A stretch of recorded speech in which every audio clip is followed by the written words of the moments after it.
Hey guys, tonight we slip off our sandals and step quietly into a time long before alarm clocks, coffee shops, or toaster settings. You're walking barefoot over warm, dusty earth, the air thick with the smell of grain and wood smoke. Somewhere nearby, someone's kneading dough with their elbows. Someone else is yelling about barley rations. And in the background, a soft, unrelenting crunch. But not for long, because tonight we're exploring the surprisingly specific, oddly soothing story of why ancient Babylon had an actual rule against loud loaves of bread. It's one of those stories that's quietly absurd and completely real. Yes, ancient bureaucrats once cared deeply about the decibel level of your carbs. You probably won't survive this story with your faith in the modern food system intact. But that's okay. We're not here to judge, just to dream. So, before you get comfortable, take a moment to like the video and subscribe. But only if you genuinely enjoy what I do here. And let me know in the comments. Where are you listening from, and what time is it over there? Now, dim the lights, maybe turn on a fan for that soft background hum, and let's ease into tonight's journey together. You begin where bread begins, in a world that barely has language, but already has leftovers.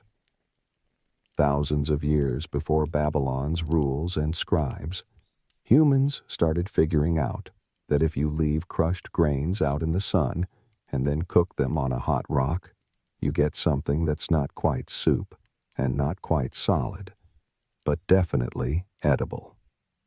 Welcome to the Neolithic pantry. You're crouched in a small village in what is now southeastern Turkey, around 9,000 years ago. You're watching someone pat out a sticky disk of barley paste onto a stone heated by a campfire.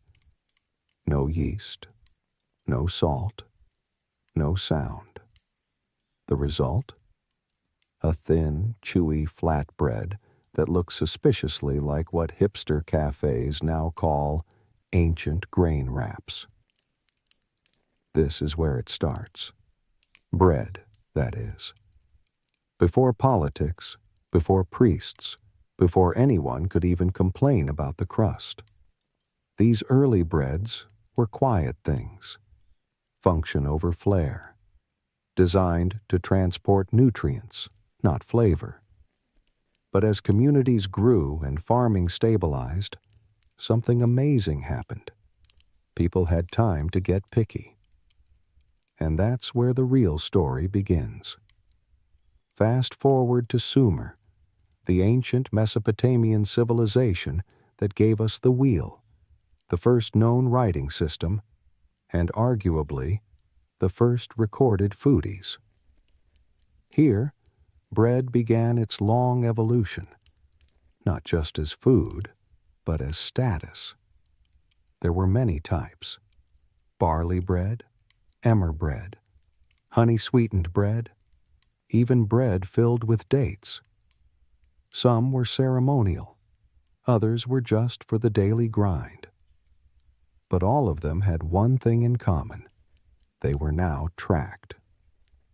You're in a bustling Sumerian kitchen, watching a baker mark little clay tokens to represent how many loaves he's made. These tokens would eventually evolve into cuneiform script, the world's first written language. In a way, bread invented writing. And that's kind of poetic, until you realize some of the earliest tablets we've found are basically spreadsheets of grain deliveries and rationed bread. Bureaucracy. It rises faster than dough. Still, even in this spreadsheet society, sound wasn't yet a crime. That came later. For now, bread was variety. It was power. It was one of the first ways a society divided people, by what they ate and what they were allowed to eat. Mainstream historians agree that bread in early Mesopotamia functioned as both nourishment and currency. Workers on royal or temple projects were often paid in daily loaves. This wasn't a tip. It was your entire paycheck, hot out of the oven.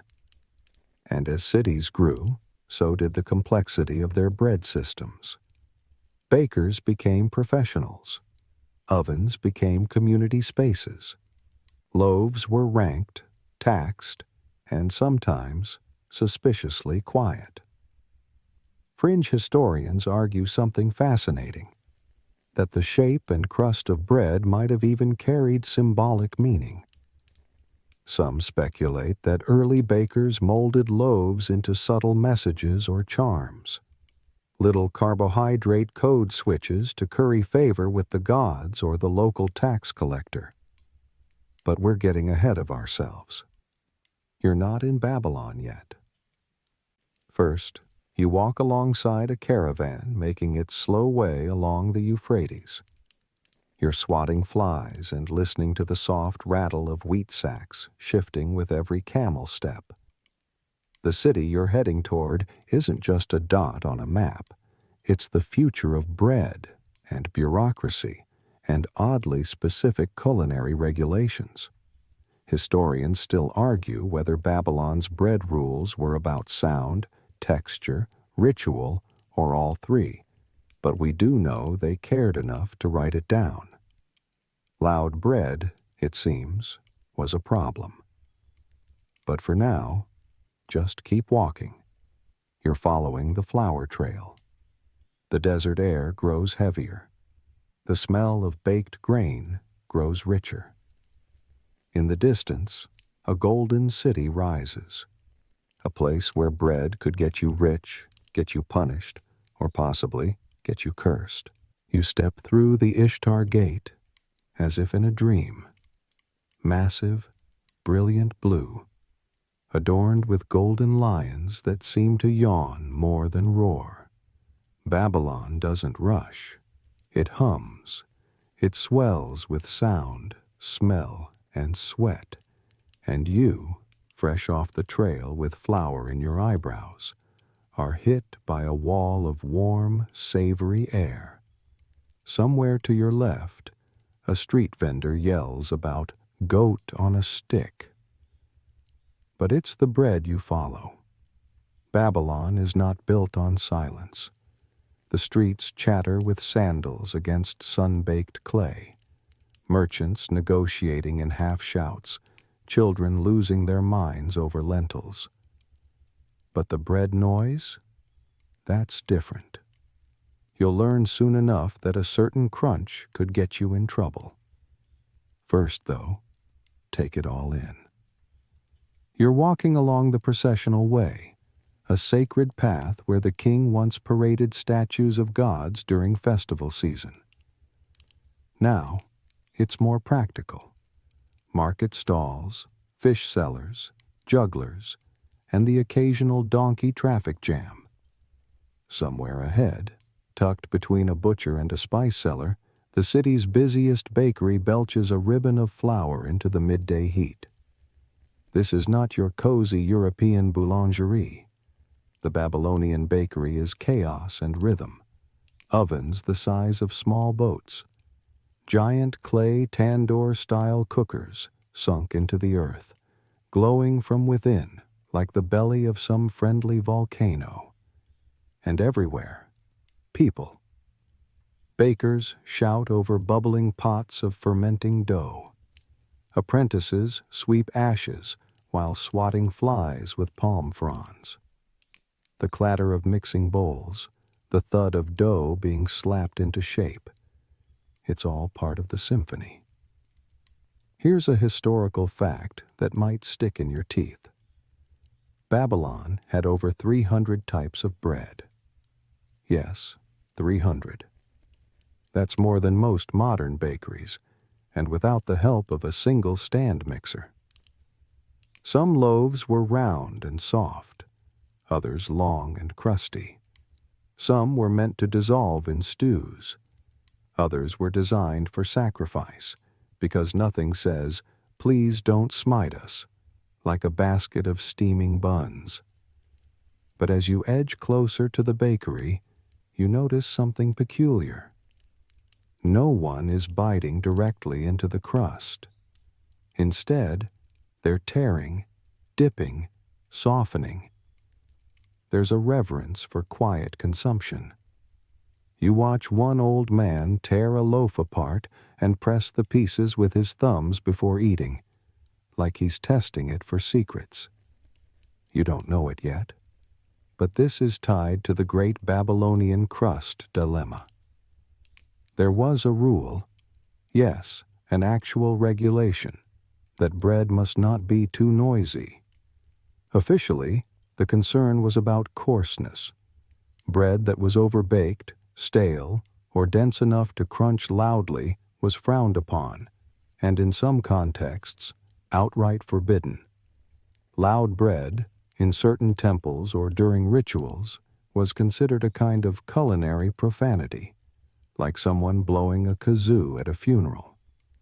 Quirky tidbit time.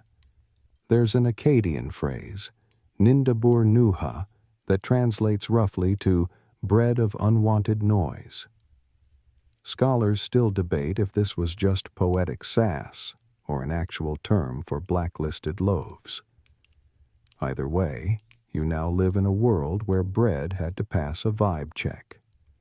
Historians still argue whether the no loud bread rule was rooted in religious taboo, class politics, or simply a fussy priesthood that hated surprises during breakfast. Some think it's tied to sound in sacred spaces, where rituals required utter silence, and a well-timed crack of crust could be seen as spiritual sabotage. Others point to grain quality. The louder the crunch, the lower the quality. A way for the elite to separate themselves from the crunchy poor.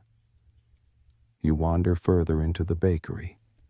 A young woman is singing to her dough as she kneads, softly, a tune passed from grandmother to mother to daughter. She sprinkles date syrup over a soft white loaf, then whispers something to it before slipping it into the oven. Yes, whispers, because apparently the bread listens. There's a belief here, half joke, half sacred, that if your bread hears too much shouting, it won't rise. Babylonian bakers are part cook, part caretaker, part acoustic engineer, and don't get them started on when to bake. There are designated times during the day when certain loaves are allowed to be prepared. Some are only baked before sunrise, others only before a festival. Miss your baking window, and you risk more than soggy dough. You might offend a deity, or worse, a temple inspector. Because here's the thing. In Babylon, temples weren't just places of worship. They were bakeries.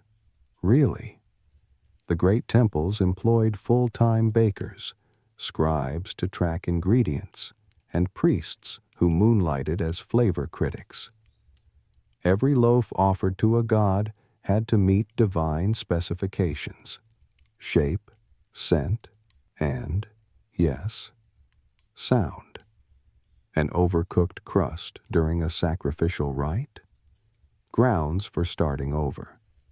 Or, depending on the god, grounds for a city-wide fast and several days of anxious bird-watching. You pass a temple annex where two boys are quietly arguing over whether their batch is offering bread or just bread. One of them says, "It didn't hiss this time." The other replies, "That's because you didn't bless the flour." You don't intervene. You're just here for the ambiance. And that ambiance? It's thick with roasted grains and unspoken rules. Bread here isn't just food. It's a performance, a political tool, a religious offering, a sensory experience calibrated to stay just below a whisper. Even the architecture whispers. Bakery walls are curved inward to keep sound in. Doors are layered in reeds to muffle opening and closing. The floors are padded with compacted chaff to dampen footsteps. You're in a space engineered for warmth, humility, and maximum chewiness. So next time you think your sourdough is too crunchy, just remember, somewhere in ancient Babylon, a scribe was quietly scratching out a complaint tablet because someone's loaf snapped too loudly during temple lunch hour. You find yourself lingering in the bakery's back room now, where the scent shifts from that toasty barley warmth to something a little sharper, sour, almost vinegary. Fermentation lives here. So do the bakers. Not just in a physical sense, but spiritually too. These people are part scientist, part poet, part tax-paying citizen under the ever-watchful gaze of Babylon's temple bureaucracy. Meet the professional bakers of Babylon. Not some apron-wearing artisans covered in flour and romantic lighting. No, these are state-sponsored, grain-rationed, and occasionally clipboard-inspected bakers. And if they made loud bread, there were consequences. You're standing next to one now. A stocky man with a short, squared-off beard, oiled just enough to catch the sunlight. His name might be Nabu something or Lugal someone, but he's too busy weighing flour on a polished stone scale to introduce himself.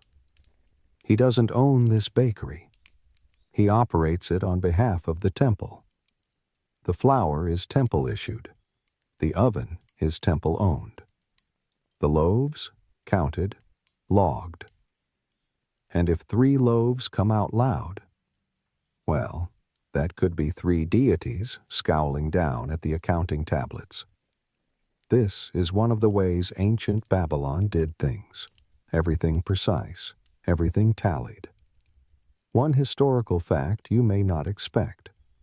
Bakers were issued daily quotas of flour based on standardized temple rations, with different grades of grain for different classes of bread. It wasn't just make whatever you feel. There was math involved. And if the bread didn't match the flour log, that's suspicious. You peek at one of the clay tablets stacked like pizza orders on a shelf. It shows rows of wedge-shaped cuneiform signs detailing X amount of emmer flour used to produce Y number of ritual loaves. Some even note the weight of the finished bread. Bureaucracy in all its crunchy glory. And here's where it gets extra weird. The baker himself could be fined, not for being late or for forgetting an offering, but for making bread that was too rough, too hard, or too noisy.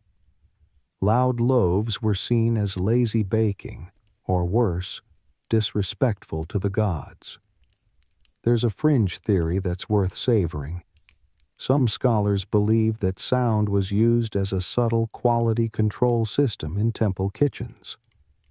If your bread cracked when offered, it was a bad omen, possibly a sign the god rejected it. Did the deity whisper this? No. The crust did. So the baker, the priest, and possibly even the kitchen's head accountant would listen. Literal bread whisperers. Now take a closer look at the baker's outfit. It's not just a dusty tunic. He wears a special belt, embroidered with small symbols that represent different breads he's licensed to make. Yes, licensed. Some bakers were only permitted to bake commoner loaves. Others had access to the elite recipes: milk bread, beer bread, and divine breads, which were only to be made under supervision or during sacred festivals. This wasn't baking. This was class warfare in pastry form. You pass another baker, younger, scrubbing her hands in a clay bowl of ash water. She's whispering a short chant before starting her shift. It's not just superstition.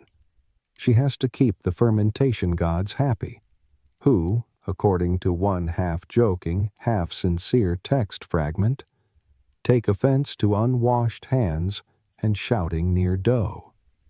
Who doesn't, really? Historians still argue whether these rituals were genuine belief or structured paranoia, forms of control disguised as devotion. Some temples enforced such strict food preparation codes that baking began to look more like a sacred duty than a profession. And the bakers, caught somewhere between priest and plumber, did their best to keep the gods, the math, and the dough happy. A mainstream scholar once described Babylonian baking as 1 part religion, 2 parts ration economics, and 3 parts quiet panic. That sounds about right, especially when you realize that these bakers weren't just baking. They were feeding entire systems: the temple, the workers, the military, and, when needed, the hungry gods.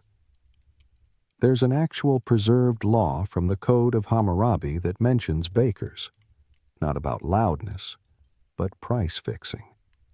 It dictated how much silver a loaf of bread should cost based on its ingredients. So yes, while modern cities worry about sourdough inflation, Babylon literally had its price index baked into stone law. And if the baker charged too much? Punishments ranged from fines to losing his entire oven license, or worse, having his hands cut off. Though whether that was enforced is still debated. Let's hope not. He'd have trouble kneading. And let's not forget the aesthetics. The upper-class loaves had to look right. No lopsided offerings. No sad, flat buns. You walk by a young apprentice getting scolded for creating what the master calls lazy bread. You look down. It's fine. Tasty, even. But apparently the crust is uneven, the corners too sharp, and there's a tiny crack near the top that, according to the baker, screams of disobedience. You're not sure if he's being poetic or literal. At this point, neither would surprise you. So you wander back toward the main square, passing a long stone bench where a few off-duty bakers sit, their feet dusty, hands twitching in flour-slick muscle memory.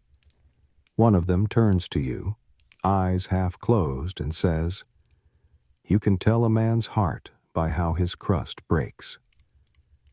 You nod politely, because what else are you going to do? But as the sun begins to sink behind the temple towers, you can't help but think, that might actually be true. You're walking now through the quieter part of the market, if there is such a thing in Babylon, where the scent of fresh bread gives way to dry spices, and voices fall to murmurs under the shade of linen awnings. The day's heat begins to wane, and that familiar hush settles over the city. But somewhere, faintly, just faintly, you hear it. Crunch. A sharp, dry crack. Loud for bread. Loud enough to turn a few heads. You glance toward the sound and catch a flash of panic across a young baker's face.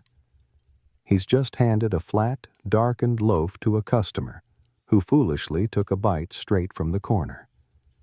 Everyone within a 10-foot radius seems to stop chewing. The baker whispers an apology, quickly offers a different loaf, and snatches the loud one back like it's cursed. You're not imagining things. In Babylon, that crunch could mean trouble. Let's talk about the actual, wonderfully bizarre rule. Loud bread was frowned upon, and in some contexts, forbidden. See, in Babylon, certain foods were expected to behave themselves. Bread, most of all. In sacred rituals, where offerings were made to the gods or consumed during temple ceremonies, food wasn't just nourishment. It was a medium, a bridge between human and divine. And you know what the divine doesn't like during solemn rites? Unexpected snapping noises from an overbaked barley brick. Mainstream historians confirm that Babylonian temples had strict requirements for ritual foods. Bread had to be soft, moist, and, critically, silent. Any loud, dry loaf was rejected. Why? Some say because the noise disrupted the sacred atmosphere. Others think it had to do with symbolism. A loaf that cracked too easily was a bad omen. You wouldn't want your bread to break before it reached the gods. That's just awkward. A quirky fringe theory suggests that Babylonian priests believed loud crusts could literally scare away spirits. The bread, then, had to arrive at the altar as quiet and respectful as the priest himself. Which is kind of beautiful, in a terrifyingly uptight way. You remember that phrase from earlier, Nindabur Nuha, the bread of unwanted noise. No one's quite sure if that was a real category of cursed carbs or just temple slang, but it shows up often enough on scratched clay tablets to make scholars raise an eyebrow. You trail a pair of scribes now, both in long robes, clay styluses tucked into their belts. They're discussing, what else? Bread inspection. One of them waves his hand dismissively and mutters something about too much outer heat, not enough water content. The other nods solemnly, as if someone just failed an ethics exam. Here's the thing about Babylonian baking. It wasn't casual. It was structural. The bread mattered not just because people needed to eat, but because it said something about who you were, how disciplined you were, and whether your offerings would actually be accepted. One temple archive even includes a note about a batch of festival bread being rejected because the loaves were too loud for the sacred court. Imagine being the baker who ruined a whole celebration because your crust had an attitude. Historians still argue whether this obsession with bread sound was mostly religious, or if it had deeper political implications. Was it just about decorum?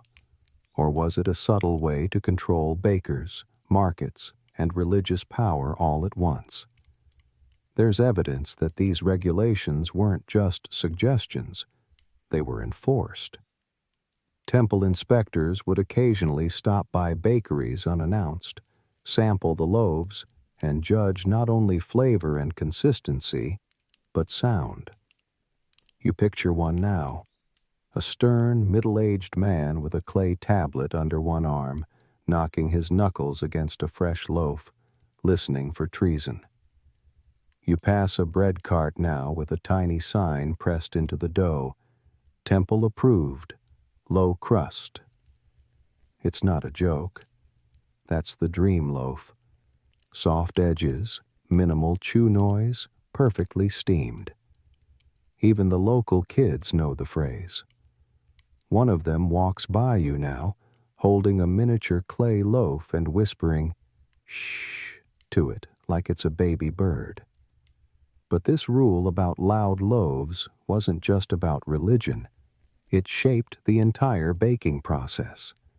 Ovens had to be monitored more closely. Bakers developed softer styles of shaping. Some began wrapping loaves in damp cloth before baking to soften the final crust. A few even experimented with adding animal fat or honey to the dough, just enough to muffle the edges. These innovations weren't culinary experiments. They were compliance. You sit now near a public oven, Babylon had many, and watch a baker test a new batch. He doesn't taste it first. He holds the loaf up to his ear and bends it. Listening, it bends, silently. He exhales like he's been holding his breath for an hour.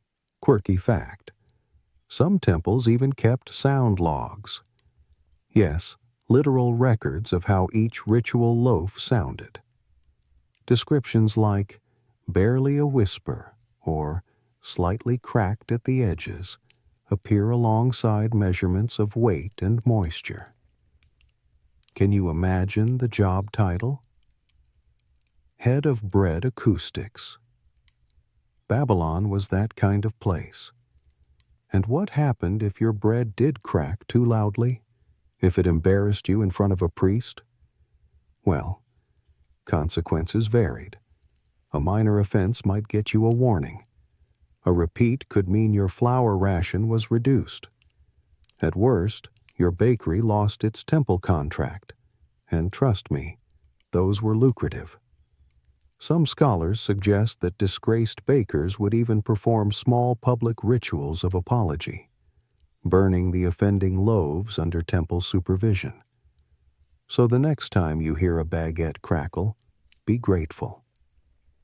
In ancient Babylon, that same sound might have triggered an investigation. As twilight gathers over the city, you walk past one last bakery. It's quiet inside. The oven glows low. A final loaf is pulled from the embers.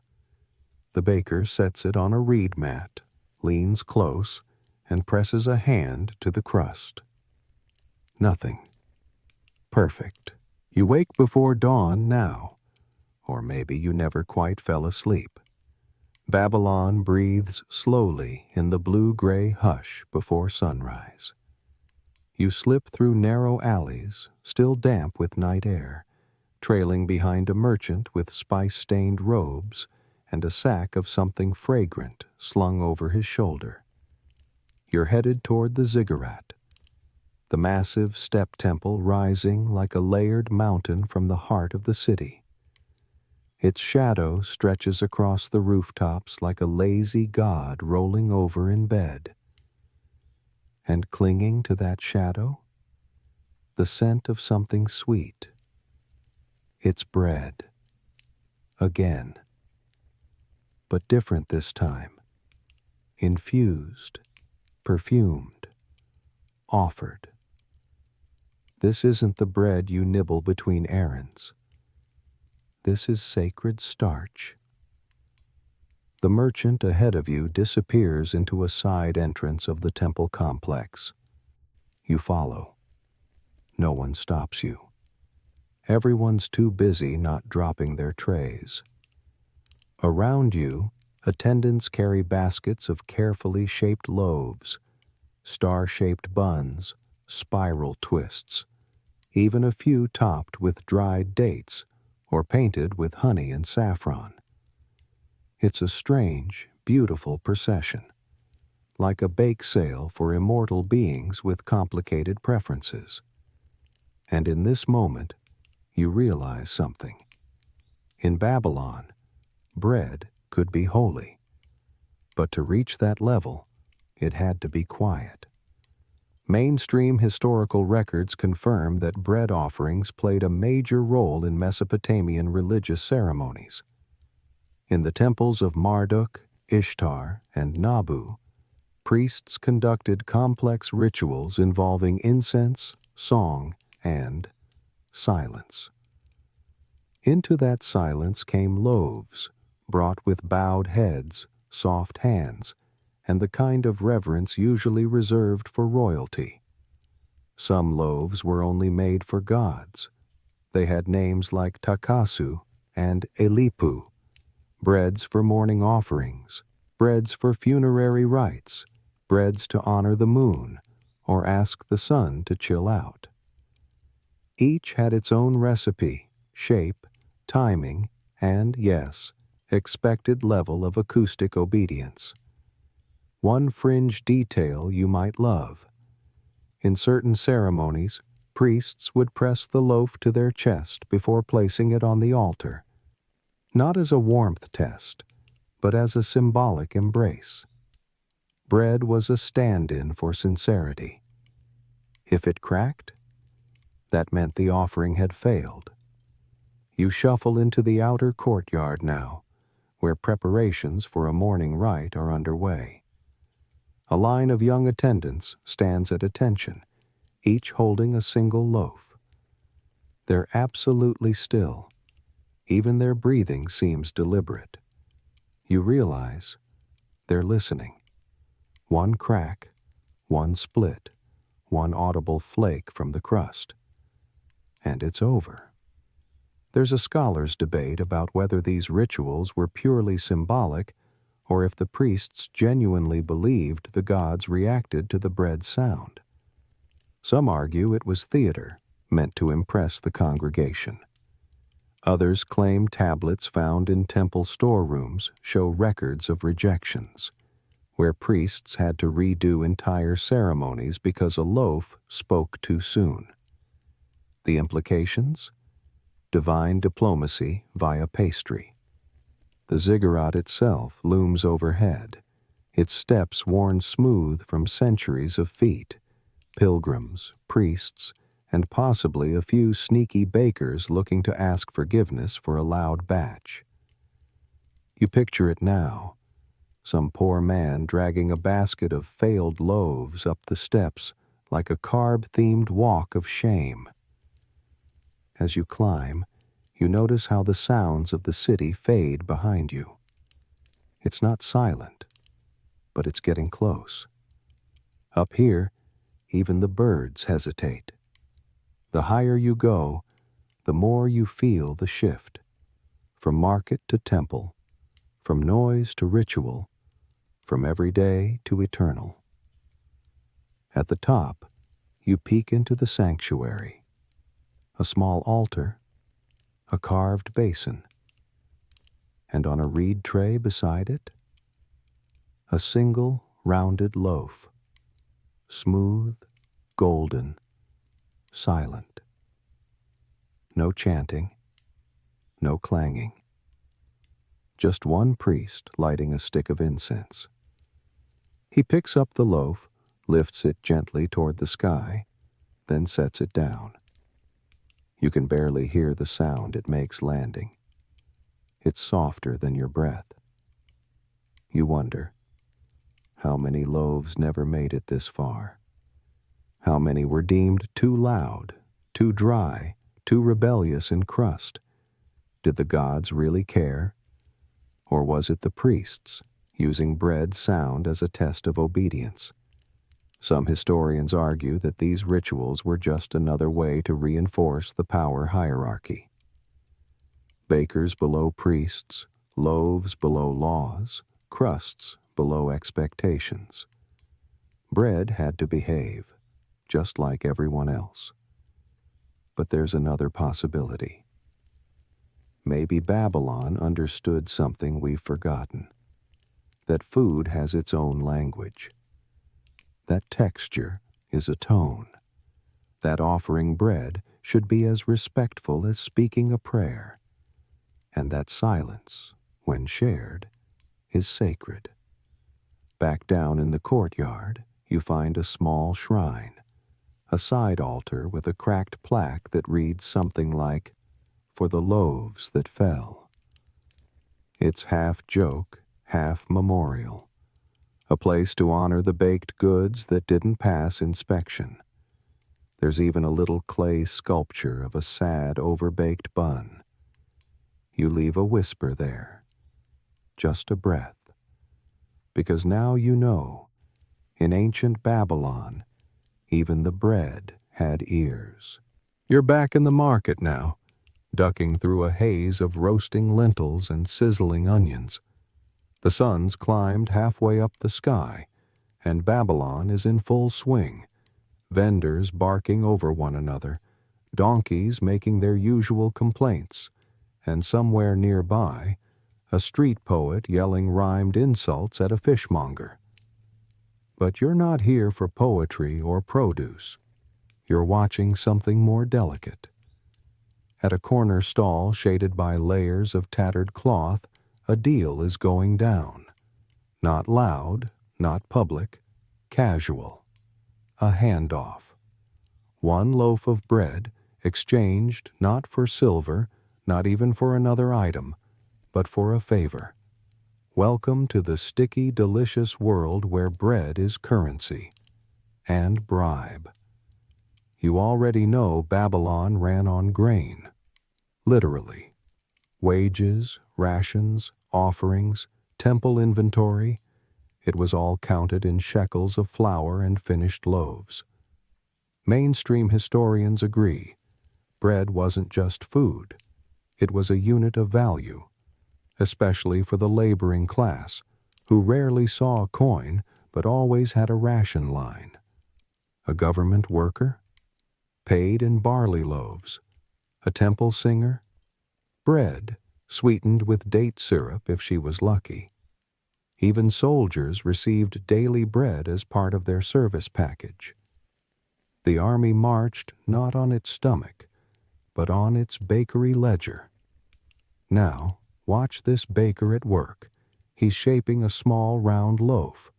Not too soft, not too dry, perfectly moderate. Not an offering loaf, not a ration loaf, just a favor loaf. Once baked, he wraps it in reed leaves and hands it off to a man in official robes. Nothing is said. Nothing needs to be. Here's a quirky tidbit. Some ancient Babylonian letters mention gifts of bread sent to open the mouth of the official. That wasn't literal, we hope. It meant greasing the wheels, softening the bureaucracy, encouraging a document to be found faster, or a fine to be reviewed again. You picture it now, a government clerk sitting at his desk, scowling at a messy stack of tablets, when suddenly, a sweet-spiced loaf arrives, still warm, crust whisper soft. His frown eases. A stylus moves. The problem disappears. The bread, meanwhile, vanishes discreetly beneath his table. Historians still argue whether this loaf bartering system was a form of corruption or simply social lubrication. One tablet seems to describe a judge who regularly received priests' loaves during trials.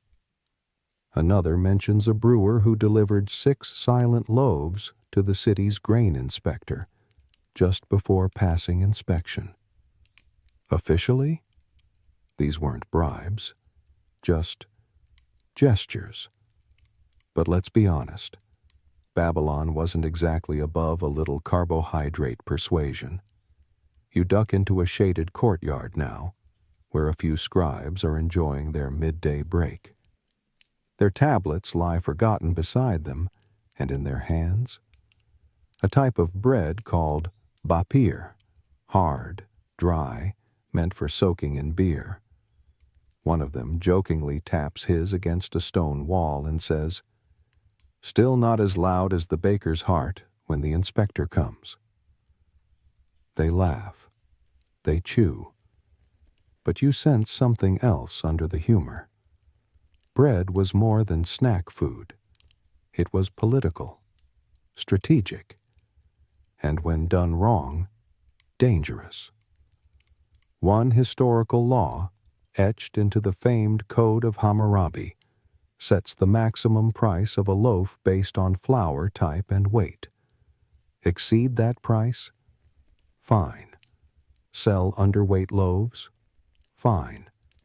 Distribute temple-designated bread on the black market? Bigger fine. Possibly worse. And then there were the fines for unauthorized ingredients. Yes, that's right. Babylon had bread regulations. You couldn't just start tossing nuts or honey into your loaves willy-nilly. Certain spices were reserved for certain classes or temple use only. Adding them without clearance was seen as attempting to improve a lower-class loaf, a kind of culinary fraud. You step into a back alley bakery now, where the rules are a bit fuzzier. These loaves aren't tracked. They're not weighed. They're gifts, mostly. Some for trade, some for flattery. One's shaped like a little lion, clearly going to someone's child. Another is long and thin, wrapped like a scroll. That one's destined for a judge. These are the bribe breads. And yes, even those had to stay quiet. A cracked crust could ruin everything. Imagine slipping a loaf to a royal accountant, only for him to snap a piece in two and draw every head in the office. That's not just embarrassing. That's evidence. So even in this shadowy bread economy, the crust rules still applied. Soft, pliable, humble. The perfect loaf for slipping beneath notice. You sit now on the steps of a temple annex, watching a priest accept a basket of loaves from a nervous baker. He inspects one, presses it, listens, smiles, nods. The baker exhales like he's been holding in a lifetime of breath. Quieter bread, smoother dealings. Historians often gloss over these daily exchanges in favor of wars and kings and divine decrees. But if you listen closely, like really listen, you'll hear the rustle of reed-wrapped loaves passed from hand to hand, smoothing the cracks in a rigid system. One soft crunch at a time. You drift now toward the temples once more, where the rituals are quieter, slower, almost sleepy, perfect for you, walking through history with heavy eyelids and flower-scented dreams. But today, there's a ceremony underway. You can feel it in the hush of the air, the way even the birds seem to pause mid-wing beat. A slow procession winds its way through the courtyard. Each priest carries something: incense, water, garlands, and of course, the bread. Carefully arranged on trays of polished wood and woven reed, the loaves sit silently, as if they know they're not just part of the ceremony. They are the ceremony. This is what you've come for. The sacred silence of the loaf. Let's sit and watch. In Babylon, some bread wasn't meant to be eaten at all. It was meant to witness. Mainstream historians confirm that in certain high temple rituals, especially those honoring Marduk or Ishtar, bread offerings were laid out and left untouched. Their presence alone was symbolic, a stand-in for devotion, prosperity, and divine satisfaction. These loaves had to be perfect, and not just in shape or smell. They had to be quiet. No crackling crusts, no loud crumbles, just the weight of reverence baked in. You follow the priest into the inner sanctum, where light filters through slits in the stone ceiling. Dust dances in golden rays. The loaf in his hands is round, wrapped in fine linen, almost glowing with the oils rubbed into its surface. He lays it down on a flat stone. Not a sound. Then he steps back. Nothing is said. The room waits. Now, here's the curious part. Babylonians believed that the sound surrounding sacred acts could influence their success. A loud loaf, a cough from a priest, even the drop of a ladle at the wrong moment. Any of these could fracture the ritual. Some temple texts describe having to begin anew because of an unwanted sound. One such passage mentions a loaf that cracked like bone during a full moon blessing. The result? They repeated the ceremony 3 times. The priest in charge later paid a fine, and, allegedly, had to sweep the ziggurat steps for a week. Fringe scholars have taken this idea even further. Some suggest that Babylonian temples practiced acoustic engineering, arranging rooms to amplify or mute specific frequencies. Bread, in this theory, acted as a kind of natural sound dampener. A quiet offering helped preserve the sound profile of the temple space. Think of it like divine noise canceling. You glance around this sanctum now, noticing how even the walls feel soft. Covered in layered textiles and carved reed panels, the room is built for hush. And in the center, a loaf of bread, doing its sacred duty by doing absolutely nothing. There's also the matter of oaths. You probably didn't expect that bread could seal a contract, but here we are. In Babylon, sacred oaths, legal, spiritual, or both, were sometimes sworn over bread. Literally. Two parties would share a ceremonial loaf, break it together, softly of course, and that act would bind the agreement. If the bread cracked too loudly, some believed it was a sign the oath wouldn't hold. You walk now through a smaller temple chamber where a young woman sits across from an older merchant. Between them, a single loaf rests on a low table. They stare at it like it's watching them back. With slow, practiced hands, they tear it. Tear, not break, and eat in silence. Deal done. No stylus needed. There's even a phrase found in old tablets. The bread has heard. What it meant exactly? Historians still argue. Was it metaphor? A warning? A promise? Either way, it suggests that even when no one else was watching, the loaf was. You step out again into the sunlight, blinking at the sudden brightness. The city hums below, but up here, in the temple's quiet upper courts, you feel the weight of all that unsaid communication. Bread was a witness, a vessel, a keeper of secrets, and silence. One priest, passing by with a tray of still warm loaves, leans toward you and says, "If the gods do not eat, they must listen." You're not sure if it's a proverb or just his personal theory. Either way, it gives you chills. Back near the courtyard, you pause beside a cracked stone panel bearing the faint outline of a once painted loaf. A dedication plaque, maybe, or a warning. One line beneath it reads, "Do not let the crust speak before the soul does." You sit there a moment, breathing the scent of cooling grain, thinking about all the messages bread has carried through time. Sometimes a meal, sometimes a gift, sometimes a threat. But here, in the sacred quiet of ancient Babylon, it was something more. A test of patience, of faith, of sound.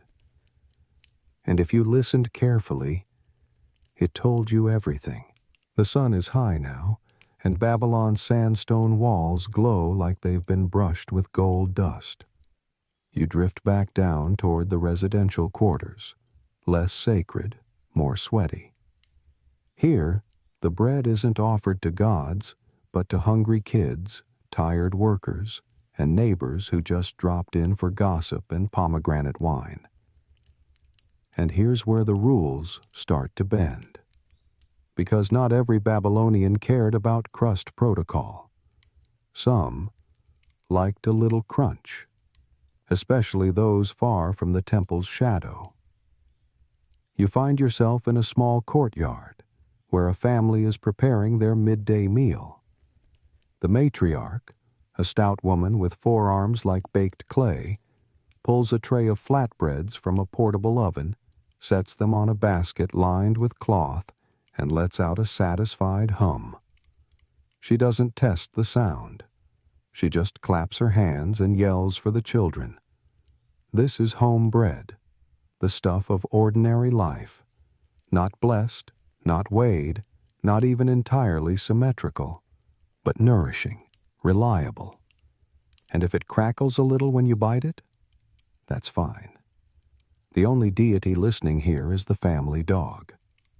Here's a mainstream fact worth knowing. While Babylonian temples maintained strict baking regulations, domestic baking was far more casual. Recipes varied by household. Some families baked with wheat, others with emmer or barley. Some added crushed dates or sesame, others preferred sour fermentation. And many of them didn't mind a bit of texture, especially if the bread was going straight into stew. You watch now as a child rips a wedge of bread and dunks it into a bubbling pot. The crust snaps faintly, and no one gasps. There's even laughter. You realize, suddenly, that outside the temple walls, bread could be fun. A fringe tablet, once dismissed as minor, was recently reinterpreted by scholars. It depicts a kitchen scene where the goddess Gula, patroness of healing, is offered a loaf with intentional crisp edges. The text beside it? For strength, not silence. Some now argue that certain loaves were meant to be loud, symbols of vitality, energy, protection. Maybe crunch wasn't a flaw. Maybe it was a feature. Historians still debate this. Was there a loud bread movement among the common folk? A crust rebellion? Or was it just practicality? After all, a crisper loaf travels better and resists spoilage in the heat. You trail an old man down an alley now, his basket full of what can only be described as snack bread. Slender strips, baked until nearly hard, seasoned with salt and coriander. He passes them to children who treat them like candy. There's a whisper of crackling as they chew, and one child grins at you with a mouth full of crumbs. This one's loud on purpose, she says. It's a subtle rebellion, quietly crunchy. In some neighborhoods you hear rumors about the loud loaf man, a baker who, legend says, once intentionally delivered a batch of crusty bread to a temple during a thunderstorm. When the loaves cracked, he claimed it was the sound of the gods answering back. No tablets record his name, but ask the right fishmonger, and she'll swear her great-grandfather tasted that rebel loaf. Like biting a drum, he said. You come now to a rooftop where a group of young women is preparing dough in the fading light. They laugh, sing, even tap their loaves lightly before baking, like musicians tuning instruments. One girl makes a game of it. If your loaf makes no sound, you win. If it does, you owe the winner a date beer. The line between sacred and silly here is thin and warm and wrapped in linen. One woman sees you watching and waves you over. She hands you a small crescent-shaped loaf. Still warm. You take a bite. The crust sighs, soft, not silent, but gentle. She smiles, shrugs. Temple bread is fine, she says, but it's not how my mother baked. And there it is. Outside the temples, outside the laws, the crust rules fade. The bread becomes personal again, imperfect, flavorful, free to crack without consequence. That doesn't mean the silence rules don't linger. Every now and then, someone glances nervously toward the city center after a loud bite. Habits die hard. But more and more, you see bakers testing limits, using rougher grain, leaving loaves in the oven a little longer, just enough to rebel, quietly. You sit now in a shaded archway, chewing on a coarse triangle of lentil bread, crusty on the edges, soft in the middle. It crunches, barely. But no one scolds you. No priests appear with tablets. No divine retribution falls from the sky. Just the wind.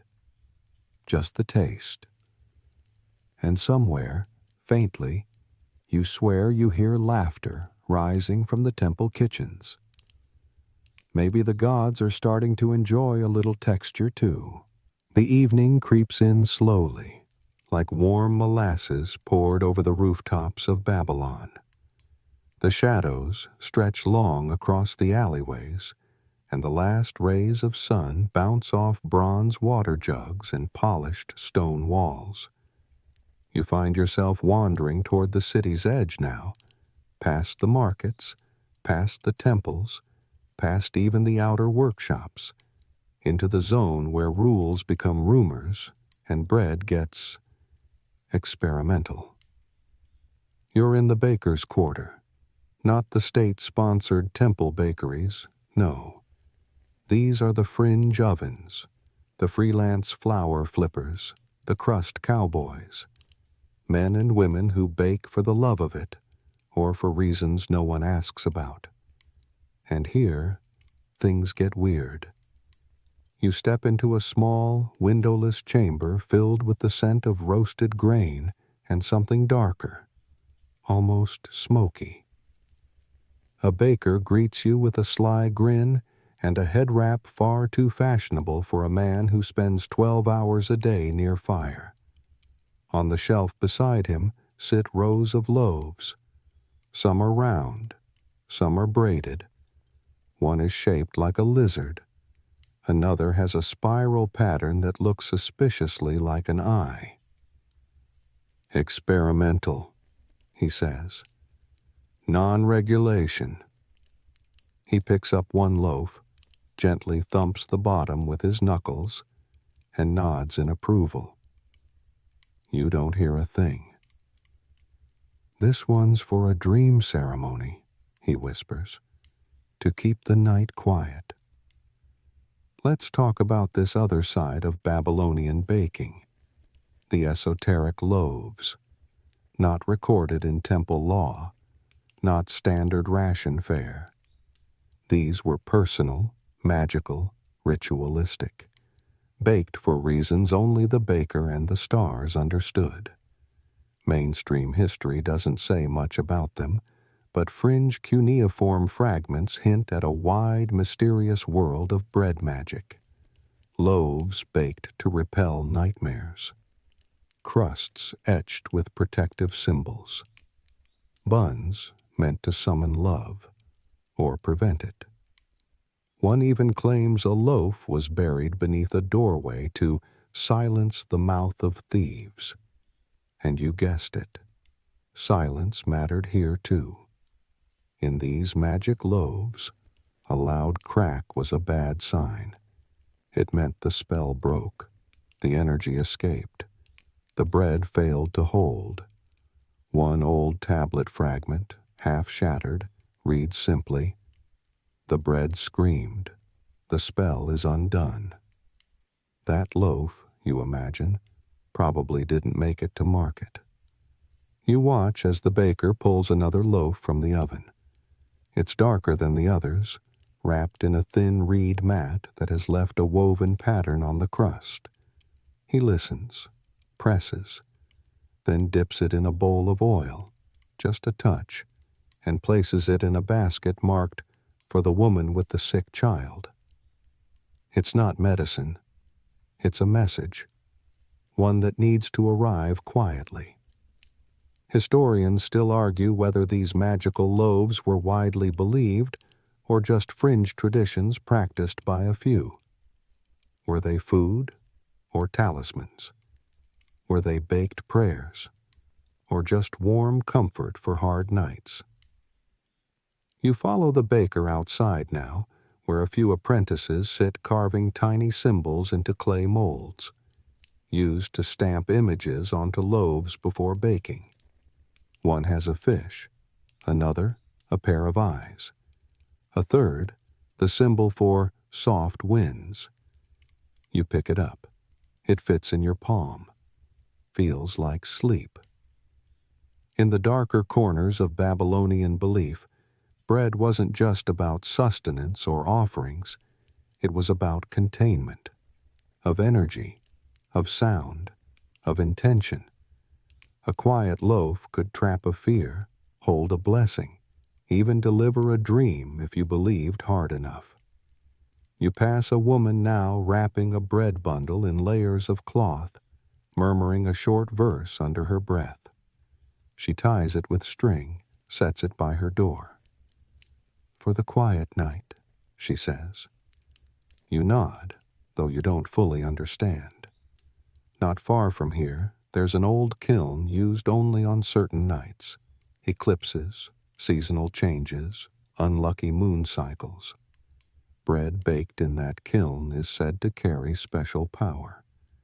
It's cooled in shadow, wrapped in black cloth, and must not be heard as it's transported. Not even a whisper of crust. You imagine a group of bakers moving through alleys at midnight, carrying baskets of utterly silent loaves like smuggled spells. And somewhere, between superstition and ritual, this world of quiet magic keeps kneading itself into Babylon's crusty underbelly. Even the temple priests, those law-bound, loud loaf-fearing officials, knew of these practices. Some disapproved. Others, quietly, ordered their own. "For the dream of calm," one receipt reads. It's unsigned. The baker beside you chuckles. Even the gods, I think, sometimes need help sleeping. You sit a moment longer, watching the last loaves of the day cool in the open air. Their scent rises, thick and warm, and oddly comforting. One final loaf sits apart from the others, small, tightly shaped, a perfect oval, no pattern, no mark, just soft. "What's that one for?" you ask. The baker doesn't answer at first, just listens.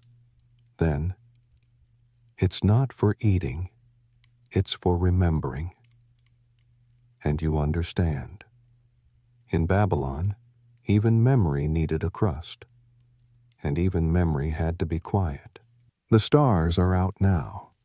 You wander through Babylon beneath a velvet sky, each constellation hanging like a silver carving in the heavens. Somewhere behind you, a distant oven door creaks closed, and smoke twists gently into the night. The city's noise has softened to a hum, less market chaos, more murmured conversation, and the soft slap of sandals on worn stone. And still, the bread lingers. Tonight, you're drawn toward the edge of the river. The Euphrates, wide, slow, endlessly whispering to itself. You follow a group of women carrying bundles wrapped in cloth, ritual loaves perhaps. They're headed to the water. This is something older than temple law, something tied to the land, the harvest, the river that gave Babylon its breath. A ritual, yes, but one the priests don't oversee. There are no scribes, no tablets, just women, bread, and the stars. They reach the bank, kneel, and begin to unwrap the loaves. These are not the soft, silent buns of the ziggurat. They are rougher, denser, decorated with seeds, ash, salt. Each one bears a mark, fingernail scratches, sunburst stamps, or just a thumbprint pressed deep into the center. Then, with great care, they float the loaves out onto the water. No one speaks, not a word. The river takes them slowly, the current gentler than you'd expect, and for a few moments, the floating loaves become small boats of prayer, wishes, warnings, reminders. They rock gently, crusts glistening in the moonlight. You're witnessing something few historians ever wrote down, but some records, oblique, fragmentary, hint at river loaf rituals, offerings not to the gods above, but to the spirits of the land. The river, in Babylonian thought, was alive. A being, a boundary, a giver and taker of life. And the bread? A way to speak without voice, to ask without asking. Mainstream scholars usually gloss over this stuff. No tax tablets, no royal names, just crumbs and folklore. But fringe researchers, and a few determined archaeologists, have found loaf-shaped clay molds near the riverbank, too crude for temple use, but too intentional to be random. Some were even sealed with wax, perhaps containing messages, herbs, or ash. Bread as ritual. Bread as communication. Bread as a message in a crust. One older woman near you murmurs something and presses a hand to the final loaf before setting it adrift. It's oval, slightly cracked at the top. Not perfect, but it floats. She turns to you and says, "Even broken bread finds its way." You remember the silence rule, the crust inspections, the priest with his clay tablet and stylus ready to judge. And yet here, no one checks. No one listens for a snap. It's not about silence. Or maybe it is, but not the kind enforced by fear. This is about quiet release, about letting go. Historians still debate whether this type of river loaf ritual was standard practice or a regional quirk. Some argue it's a borrowing from older Sumerian traditions. Others see it as a protest, a ritual that doesn't need temple approval. You walk now along the bank where a few half-dissolved loaves gather near the reeds. The fish will find them by morning. The current will carry the rest. One curious fragment, barely legible on a tablet found in a fisherman's hut, reads, "We gave the river what the priests would not take." No one knows what that really means. But here, watching the bread disappear into the dark, you feel like you understand. The bread didn't need to be blessed. It didn't need to be weighed, measured, or silent. It just needed to leave. You sit in the sand now, running your fingers through warm, dry grains, thinking about all the types of bread you've seen today. Temple loaves, ration loaves, bribe loaves, magic loaves, and now this, farewell bread. End of day bread.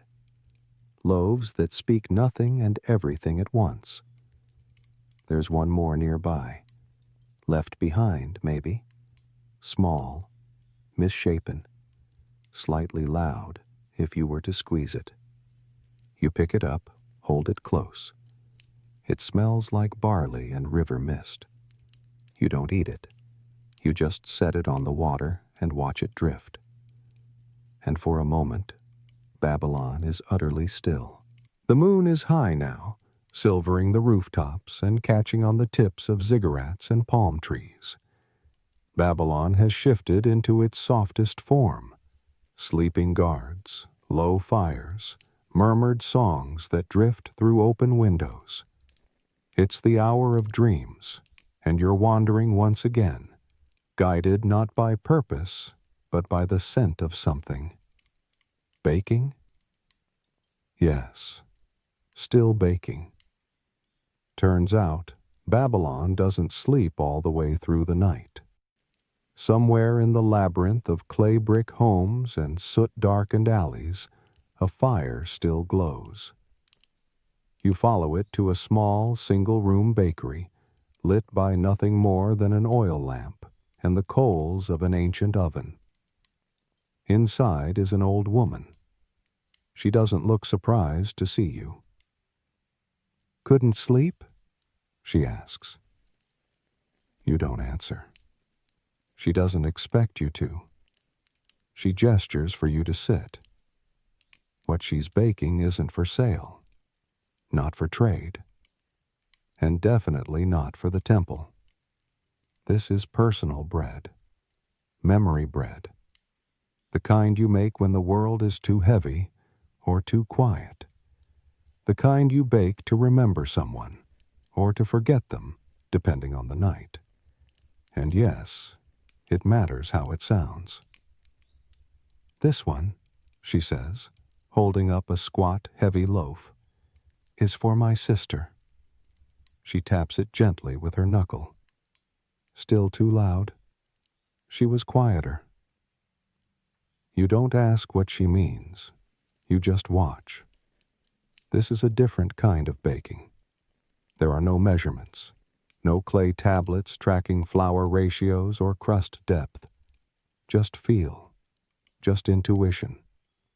She adds spices by scent, water by eye, and kneads the dough with the rhythm of an old song you've never heard before. It's not just about food. It's an act, a ritual of grief or gratitude or both. Mainstream scholars don't usually count this kind of bread in their records. It's unmeasured, unmarked. But it mattered. In homes across Babylon, loaves were made with feeling, not formula. One fringe theory suggests that these off-the-ledger loaves carried a unique power because they weren't shaped by temple law or government scale. They held emotions more purely. Their silence, or lack thereof, wasn't judged. It was witnessed. The woman sets another loaf beside the first, this one longer, thinner, wrapped in a damp cloth. "For the man I once loved," she says, voice dry as parchment. "He never did like soft crusts." And she laughs, not sadly, just truthfully. Historians still argue whether loaves like these were ever recorded. One rare tablet fragment refers to a category called bread of remembrance. It's unclear what that meant.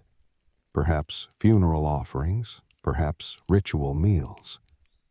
But maybe, just maybe, it meant this. These quiet, private acts of baking as remembering. The woman presses the final loaf with her thumb. No crack, no whisper. Just the soft give of a crust that held its breath. "Good," she says. "That's how it should be." She doesn't bake these loaves to eat. Not tonight. She sets them on a low shelf, places a bowl of dates beside them, and lights a single stick of myrrh resin. The room fills with scent, bread, spice, warmth. It feels like a memory unfolding in real time. You sit for a while in that small room, watching the loaves cool. Each one a story, each one a goodbye, or a hello, or a middle chapter no one ever wrote down. The woman finally turns to you again. "Sometimes," she says, "the bread speaks louder if it doesn't say anything at all." Outside, the city hums with sleep. Somewhere a night owl calls. Somewhere a cart creaks under the weight of tomorrow's rations. And here, in this quiet corner, the loaves rest. Silent. Whole. True. You leave the bakery with hands empty, but heart full. And in the distance, you swear you hear the faintest sigh from a crust cooling in the dark. It's nearly dawn again. You find yourself back where it all began, walking the same dusty streets, past the same tilted clay houses, toward the same temple district that once hummed with soft ritual and crusty caution. But something feels different now. You're no longer just an observer. You've walked through the city's markets, temples, alleys, and memories. You've felt the weight of loaves meant for gods, bribes, farewells, and grief. You've learned that in Babylon, bread wasn't just food. It was a language. And like any language, its meaning changed depending on who spoke it or baked it. You turn a corner and hear it. A low, familiar rhythm, the wooden slap of kneading, the quiet crackle of coals. A morning baker is already at work. His face is still sleep-crumpled, but his hands move like they've been awake for centuries. His first batch is for temple workers, he tells you.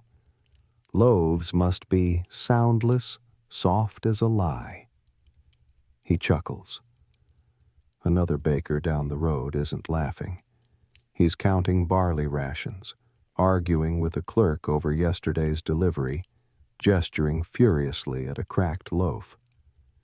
"It wasn't loud when I handed it off," he says. "That shelf is cursed." You don't intervene. You're busy watching a child sneak a heel of fresh bread off a tray, press it to her lips like a secret. She doesn't bite. Not yet. She just holds it. And somehow, even that feels sacred. In the public square, a scribe stands at a clay board, writing rations for the day. Bread allotments for builders, for temple singers, for prisoners, even for the city's sacred animals. Loaves everywhere. Quiet loaves, loud loaves, hard, soft, square, spiral. Bread for every kind of soul. You hear a priest mutter something to an apprentice as they carry a basket toward the ziggurat. Hold it steady. Let the silence go first. There's a dignity in it all, an absurdity too, but also something deeply human. In this city of laws and gods, where nothing was casual and every act had consequence, even bread had to know its place. Historians still argue whether Babylon's rules on bread sound were cultural quirks, symbolic gestures, or early quality control. Some say the silence rule was a metaphor for reverence. Others say it was superstition, born from a noisy oven disaster no one wants to talk about. One fringe theory suggests the rules were designed to train citizens in discipline. If you could keep your bread quiet, maybe you could keep yourself quiet too. But standing here, watching the city wake and stretch and bake, it doesn't feel so complicated. It feels like a society trying, in its own flour-dusted way, to make meaning from grain, to shape silence into substance, to make offerings not just to gods, but to one another. You walk past a bakery where the morning batch is on display. A loaf is marked with a reed imprint, a symbol for peace. Another bears the spiral again, that dream symbol you saw before. The baker sees you looking and winks. "No loud crusts today," he says. "Or the dreams run off." It's a joke. Probably. But you think about all the loaves you've met in this city. The careful ones. The cracked ones. The forbidden ones. The forgotten ones. Each carried something. A promise. A bribe. A whisper. A blessing. And you realize, in Babylon, everything was loud. Except the bread. The bread was where you learned to listen. You sit now near the city gate, watching as merchants load baskets for travel. Soldiers eat their rations in silence. A baker stops and offers you a still warm loaf, nothing fancy. Just barley, honey, a little oil. The crust gives slightly beneath your fingers. Soft. Perfect. You take a bite. No crunch, no split. Just warmth. Just quiet.